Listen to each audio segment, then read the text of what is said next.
नमस्कार, मी fire fighter बोलतोय। Gas सिलेंडरला आग लागली तर घाबरू नका, फक्त योग्य कृती करा। ही माहिती तुमच्या आणि तुमच्या कुटुंबाच्या सुरक्षतेसाठी आहे।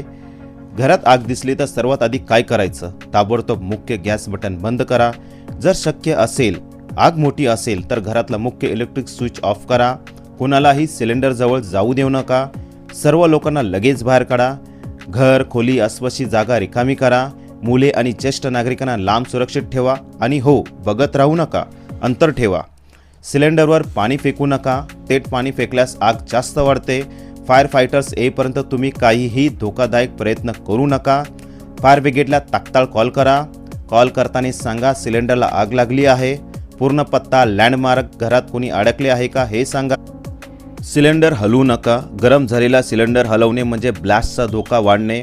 जो जिथे आहे तिथेच राहू द्या। फायर फायटर्स सुरक्षितपणे हाताळतील। फायर ब्रिगेड येईपर्यंत काय करावे? सर्व दरवाजा, खिडक्या उघडे ठेवा, जेणेकरून गॅस थांबणार नाही। पब्लिकची गर्दी तयार होऊ देऊ नका। फायर ब्रिगेड येण्यासाठी रस्ता मोकळा ठेवा।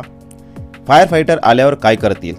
फायर फायटर पोचताच सिलेंडर थंड करतात, फोग लाईन लावून ब्लास्टचा धोका कमी करतात। आवश्यक असेल तर सिलेंडरचा वॉल्व बंद करतात आणि घर पूर्णपणे सुरक्षित करतात। शेवटी महत्त्वाची गोष्ट, सिलेंडरला आग लागली तर तुम्ही स्वतः हिरो बनू नका। तुम्ही सुरक्षित राहा। फायर फायटर्स आपले काम व्यवस्थित पूर्ण करून सर्व सुरक्षित करतील। जय हिंद।